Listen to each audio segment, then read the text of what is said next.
এটা এআই না রে ভাই, এটা রিয়েল ভিডিও। Welcome back. আশা করছি আপনারা সকলেই ভালো আছেন। তো বর্তমান সময় কিন্তু এই ধরনের রিলস ভিডিওগুলো অনেকটাই ট্রেন্ডিংয়ে চলতেছে, যেটা হচ্ছে প্রপোজ ভিডিও। তো এই ভিডিও মেক করার জন্য আমাদের টিকটক অ্যাপ্লিকেশনটিকে ওপেন করতে হবে। তো আমরা আমাদের ফোন থেকে টিকটক অ্যাপ্লিকেশনটিকে ওপেন করব। ওপেন করার পর আপনার অনেক সময় স্ক্রল করার সাথে সাথে এখানে চলে আসতে পারে। যদি না আসে সেক্ষেত্রে আমরা সার্চ অপশনটিকে ইউজ করব।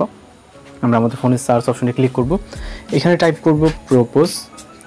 ওকে, প্রপোজ এআই ইফেক্ট। ওকে, জাস্ট লিখে সার্চ করবেন।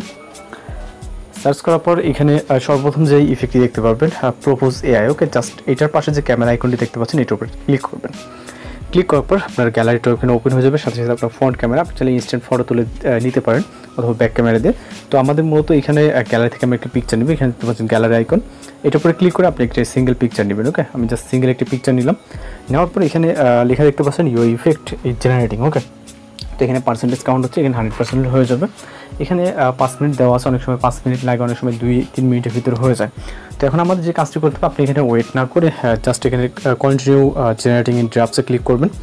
এরপর এখান থেকে আমরা ব্যাক করবো। ওকে, এখানে আমাদের ব্যাক করবো টোটালি। দেন আপনি এই যে হচ্ছে মানে এক কথায় আপনার ভিডিওটা কিন্তু এখন জেনারেট হচ্ছে। ওকে, আমরা এখান থেকে প্রোফাইলে চলে যাব এবং ড্রাফটসে ক্লিক করবো। ওকে, আমার এখানে অলরেডি ড্রাফটস আছে এবং এখানে দেখতে পাচ্ছেন প্রসেসিং হচ্ছে। এগুলো পূর্বে বিভিন্ন প্রজেক্টের কাজ করা আছে। তো এটা আমাদের কমপ্লিট হয়ে গেলে এটা কীভাবে ডাউনলোড করবেন সেটা মূলত দেখাবো।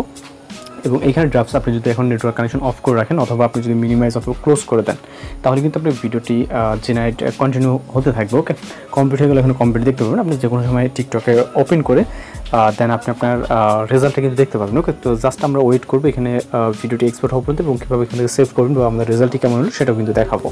তো এখানে মূলত হচ্ছে জাস্ট কিছুক্ষণ সময় প্রয়োজন। তো আমি আপনাদেরকে দেখে দিচ্ছি কীভাবে ডাউনলোড করবেন। যদি পূর্বে একটি জেনারেট করেছিলাম, জাস্ট আমরা যে ভিডিওটি কমপ্লিট হবে ওইটার উপরে ক্লিক করবেন। ওকে, তো ক্লিক করার পর এখান থেকে আমরা এই যে অ্যারো আইকনটা দেখতে পাচ্ছেন এখানে ক্লিক করবেন এবং এখান থেকে যেটা নিচে আসলে দেখবেন সেভ আইকন, জাস্ট সেভ অপশনে ক্লিক করবেন, তাহলে কিন্তু ফাইলটি সেভ হয়ে যাবে। ওকে, এইভাবে কিন্তু আপনি আপনার যেই ফাইলগুলো এভাবে জেনারেট করে দেন সেভ করে নিতে পারবেন। ওকে, আশা করি ভালো করে বুঝতে পারছেন। আর যদি কথা বলতে সমস্যা অবশ্যই কমেন্ট বক্সে জানাবেন। দেখা হচ্ছে পরবর্তী কোনো ভিডিওতে। ভালো থাকবেন, সুস্থ থাকবেন।